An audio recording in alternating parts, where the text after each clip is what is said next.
This is in for repair. It's an Ardisam Auger. This is the 8900 model. You can find these out there manufactured under the Earthquake or Eskimo brand names.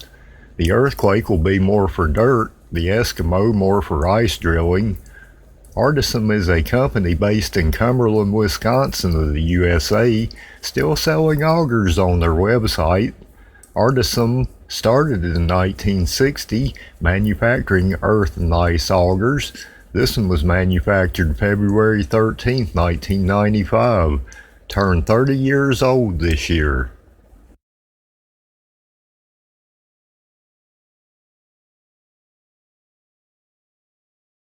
The Tecumseh engine on this Earthquake Model 8900 is a 2 horsepower 49cc TC300 engine. It is a 2-cycle engine requiring a gasoline and oil mix for a fuel source. Sadly, Tecumseh stopped producing engines in 2008. A lot of iconic brands have gone away, along with the quality, sadly. Tecumseh engines are what I had on my go-karts back in the day, and I have an Aaron's and a Lawn Boy with Tecumseh engines. They seem as good as any to me. Longevity of engines in large part depends on how well the owner maintains it and uses it within its expectations, especially nowadays with engine quality not being what it used to be.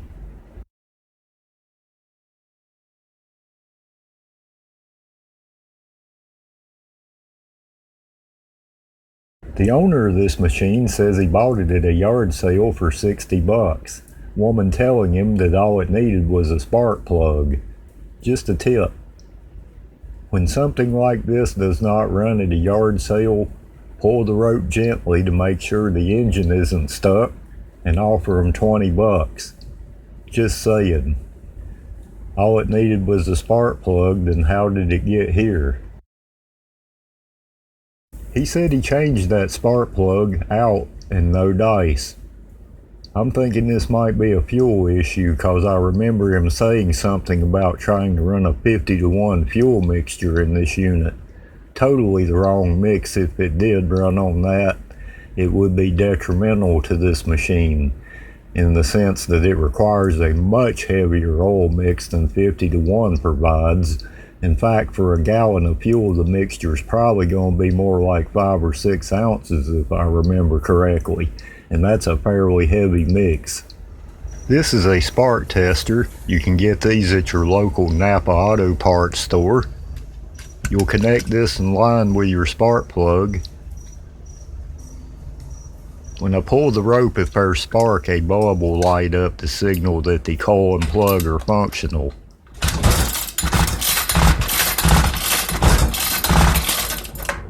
You can see this one has spark. I'm going to remove the 2 screws that hold this air filter cover on. Sometimes the air filter can become clogged and not let any oxygen in, and that's an essential element for a combustion engine to run. The air filter looks actually okay, and the chamber is actually fairly clean. Looking into the gas tank looks empty. He said he put 50-to-1 fuel in this thing and tried it, but there's nothing in there. It ain't got no gas in it. Now I made sure that tank was empty, and I'm going to spray some carbon choke cleaner in the intake, and I'm going to see if this unit will pop off.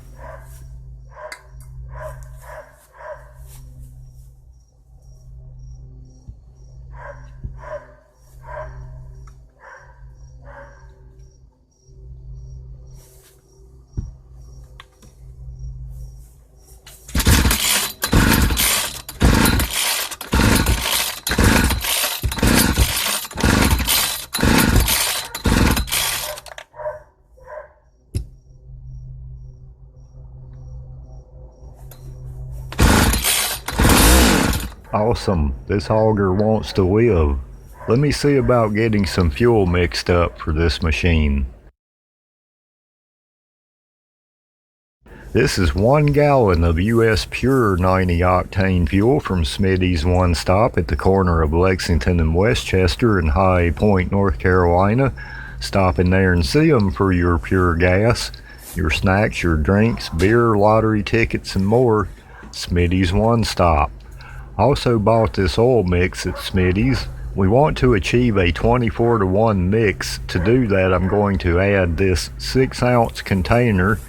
Technically it's 5.3 ounces, but a little bit more isn't going to hurt anything.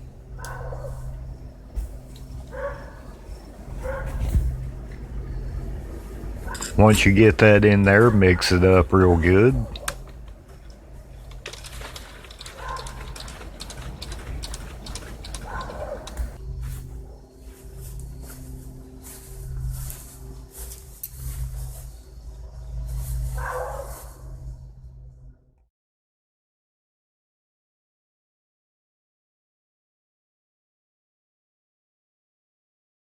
I'm not going to add a lot of fuel into the tank until I know what's going to happen.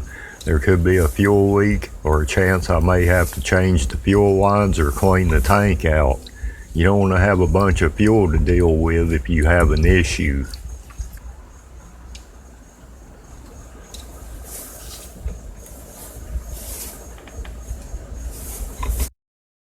These engines have no primer bulb on the carburetor, but there is a choke.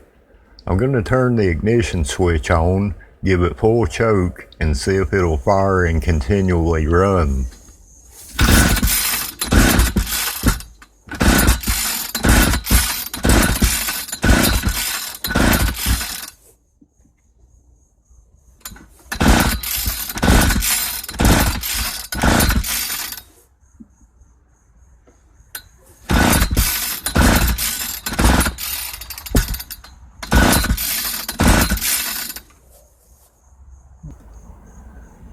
It's not wanting to fire on its own. Let me see if I can encourage things.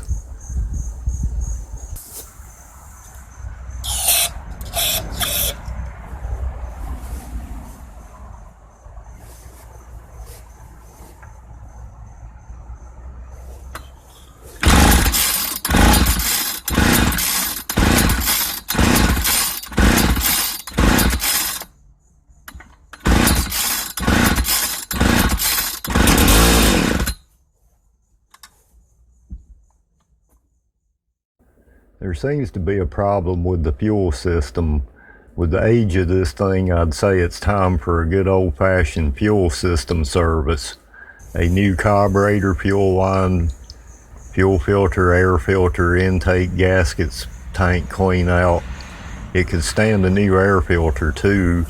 I'm going to inform the owner and see if he wants to go forward with the repair on this classic machine. If so, I'll order the parts and continue on.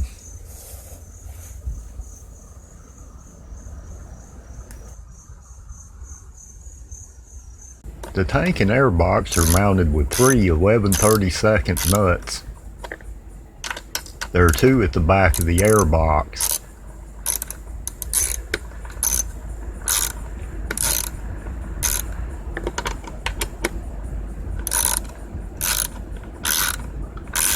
Then another nut's going to be on top of the engine cover. With those 3 nuts removed, the tank will be free of the engine. Next, I will need to remove the fuel line connected to the tank. The line is secured with clips. That fuel line starting to turn into a French fry you find at the bottom of the fryer at the McDonald's. Bring on the ketchup, woman. My lunch is served. The studs this carburetor sits on are 1/4 inch. But they came loose while I was removing the outer bolts on the airbox and tank assembly. Loose as they were, I'm sure extra air was being sucked in to make that run that much more excellent. The carburetor is free with those mounting studs out, and it has this spring and throttle assembly and an intake adapter behind that made out of rubber.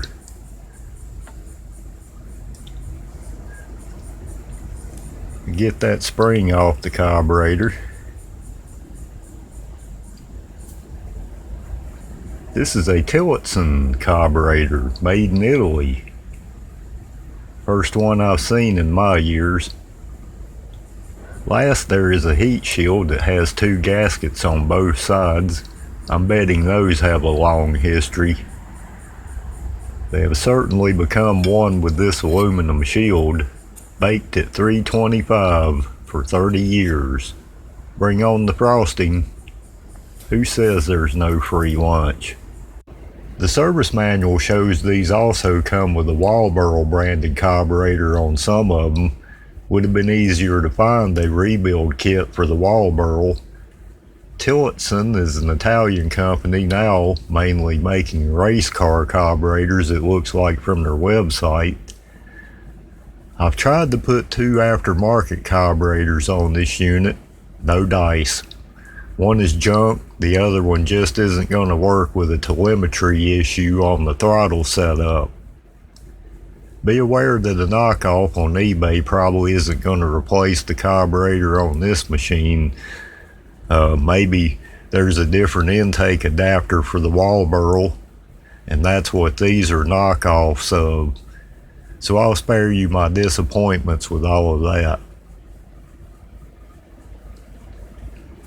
Needless to say, I am getting to the point where I'm getting frustrated with this 30-year-old Ardisam Earthquake Auger, and I'm ready to see it gone either way. So a last-ditch effort for me on this machine is going to be an attempt to clean out the 30-year-old carburetor and rebuild it.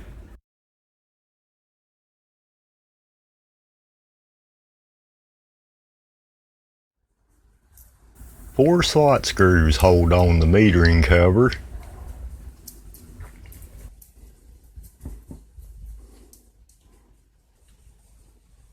This is the metering diaphragm. Stiff as a board, dried out, deformed. The gasket is well fused to that also. More baked at 325 goodies from the Earthquake oven. Next, I will remove this screw that holds in the metering lever, spring, and inlet valve. If you're just cleaning this carburetor, not replacing all this, you may want to make sure to keep your finger in place on the assembly to keep the lever spring from launching into China. I generally let them keep it if that happens.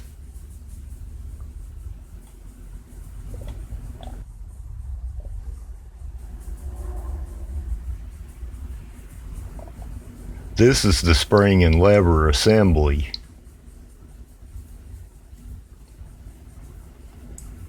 And this is the inlet valve, or needle as it's called. There's a little crud and film down in there I can see in the seat. On the other side there are 4 screws that hold on the base of the unit.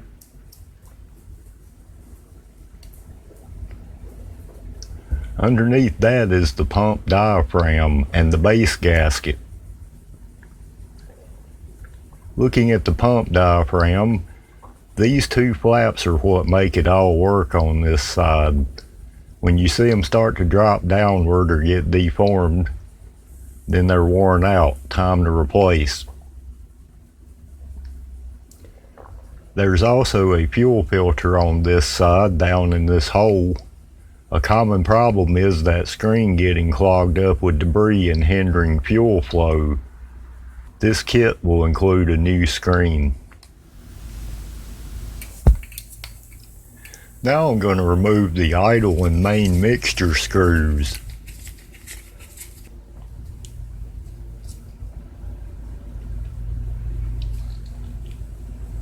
That main mixture screw is tiny up in there. This is not actually an adjustable port. This is a plug ran all the way in that you have to take out with a small blade screwdriver. Doesn't look too bad down in there.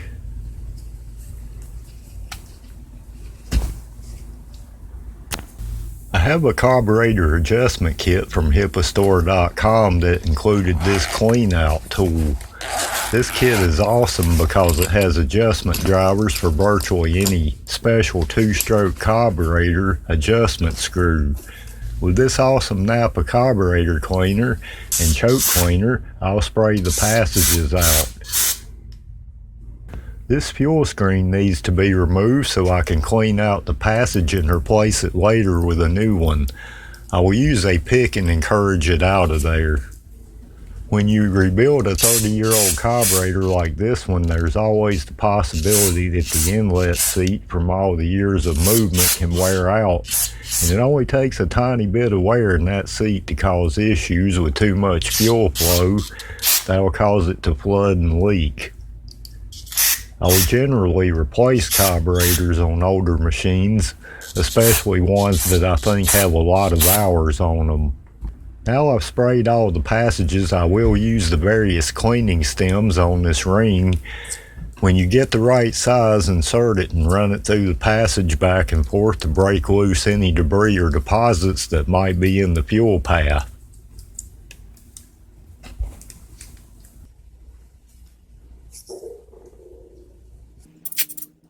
A second round with the carburetor cleaner is always good insurance.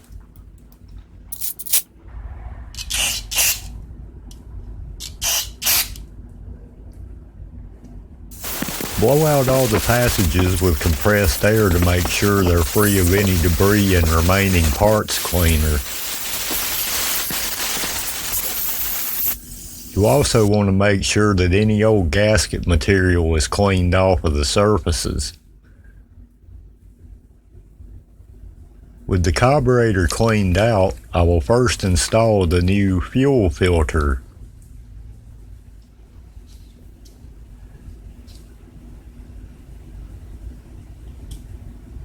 I'll use a pick to aid me in getting it down in the passage. Just don't poke a hole in it.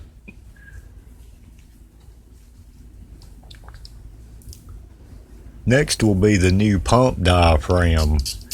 Be sure to spray out and clean this cover. Then I can install the pump gasket.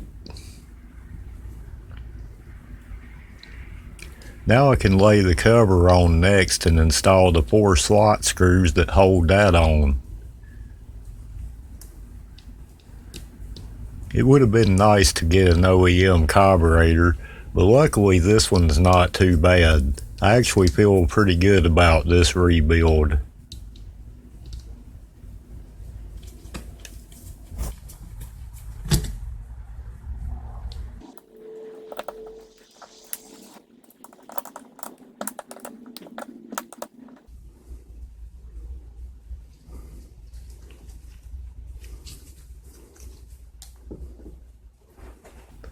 The new inlet valve, spring, and metering lever are ready to be installed now.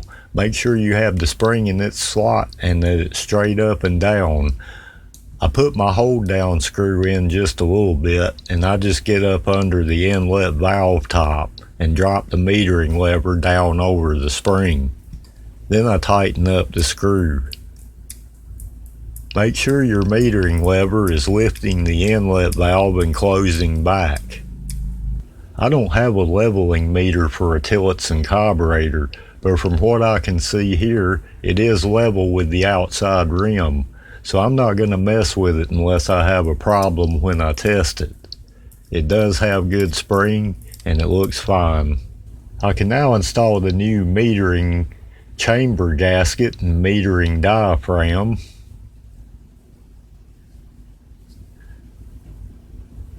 Then I will reinstall the metering cover with the 4 slot screws that hold that on.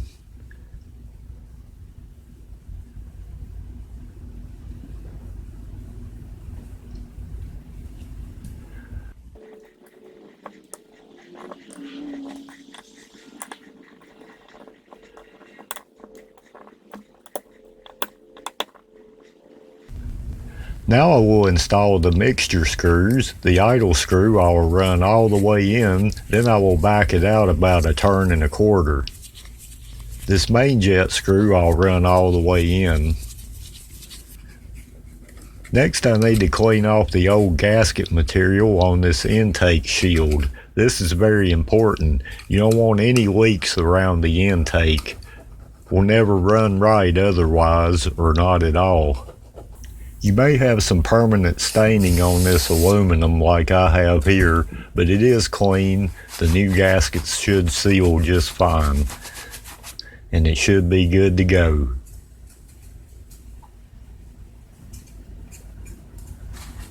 Good enough. I can spend a year cleaning power equipment, or I can use it. I got my new gaskets here and some NAPA bearing grease. You can use any general purpose grease, but I'll spread a thin layer of this over the gaskets.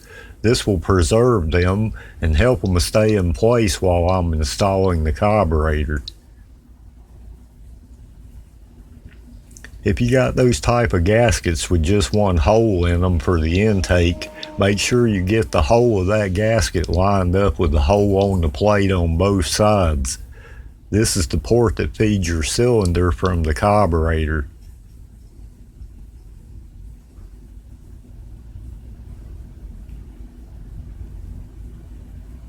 Our intake shield is looking good and it's ready to install.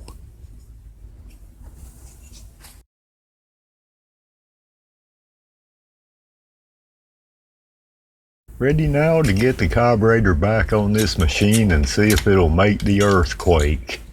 Get the intake shield back in place here. On this intake adapter, you want to make sure you line up the porthole from the carburetor to the intake. This small hole should be in line with the carburetor on this side. And if you notice on this other side, there's a transfer channel leading to that port. Line that up with the hole on the intake shield and the carburetor intake gasket on both sides.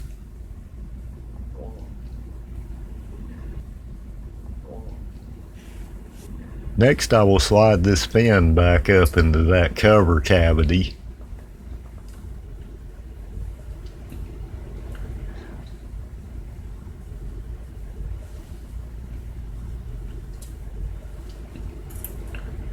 Then I can connect the throttle spring back to the control arm there.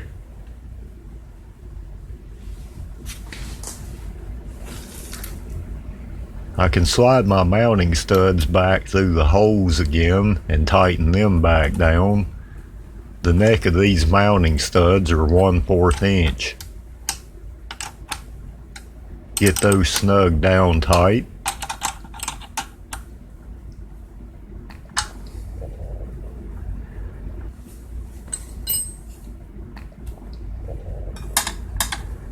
And that's what your throttle operation should look like.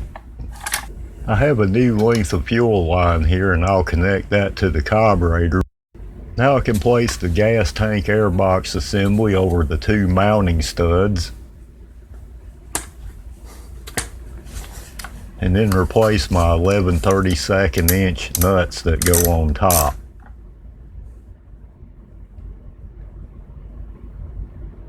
Then we'll have one final nut up here on top of the engine cover to complete the gas tank airbox assembly installation.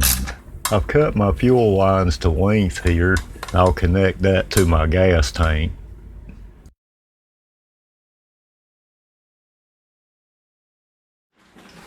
I'm ready to add a pure gas and fuel mix back to the tank. This is the 24-to-1 mix I made for this machine before.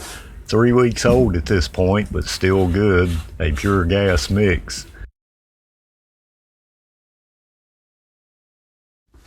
Okay, this is the moment of truth. I will cut the ignition switch on. I will choke the carburetor and pull on it. It may take a bit to get the fuel through the carburetor and the system again.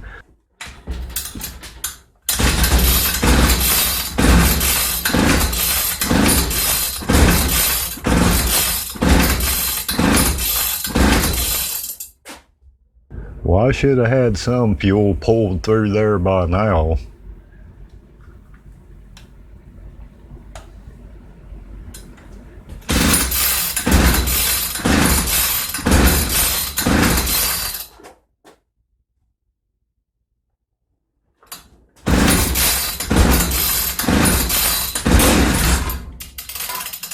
There we go.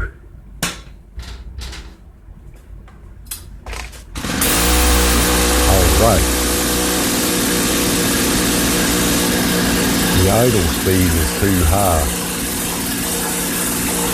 With it running continually and drawing fuel through the system, I'm going to let it run a few minutes before I do any adjustments and let it get warm, if I can keep it from attacking me. I'm going to have to open the door and turn on the fan. It's getting smoky in here.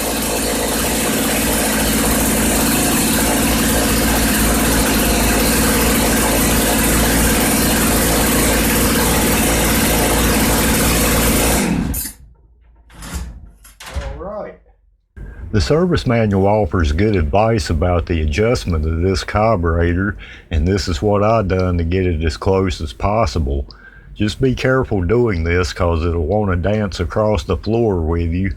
Get the idle speed set low enough to stop the drill, then adjust the idle mixture screw in both directions till the idle drops, and then go into the middle of that, and you should have a happy medium setting with your air-fuel mixture.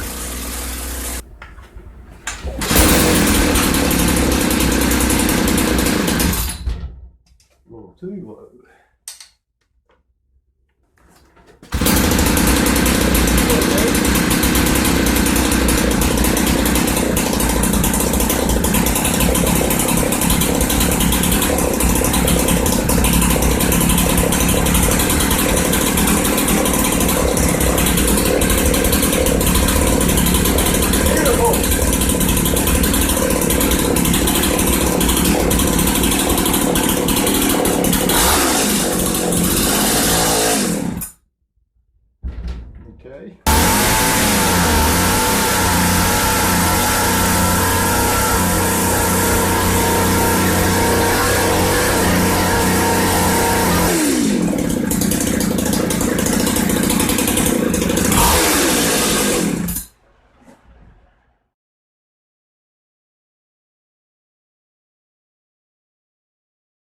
I think I have this rebuilt Tillotson carburetor honed in as good as it's going to get.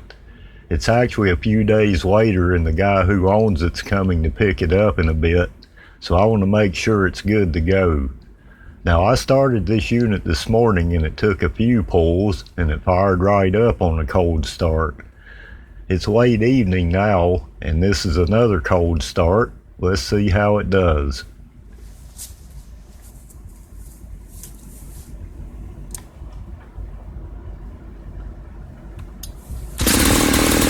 Awesome. First pull. This Ardisam Earthquake-Auger is ready to rock. Another save from the landfill.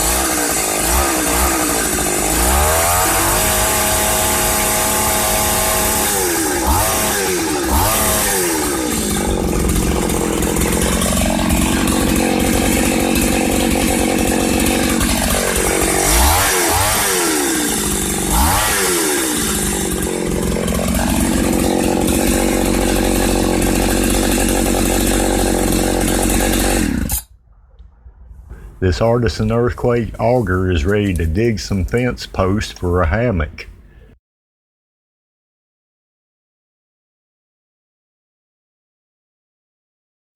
I fought it, folks, no question. If it has a Tillotson carburetor, just rebuild it if you can. The knockoffs that I tried, neither one of them worked. These things are kind of tricky and dangerous to mess with also. Be careful with them. Once you go above a certain RPM, the clutch kicks out and the drill starts turning, so it makes the carburetor and idle adjustment something you want to do before 3 or 4 millers. I guess they have stands they put these on to work on them, I would hope.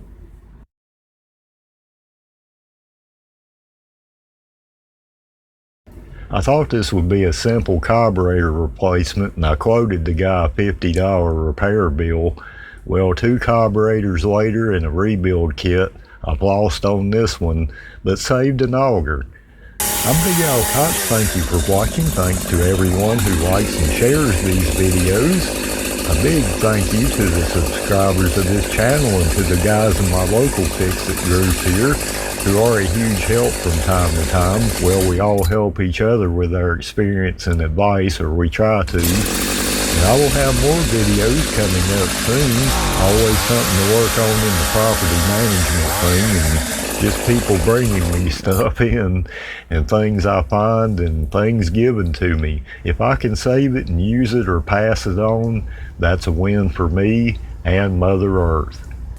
Let me and others know about your experiences with an Artisan Earthquake or Eskimo ice auger. Many blessings to you from my shop to yours.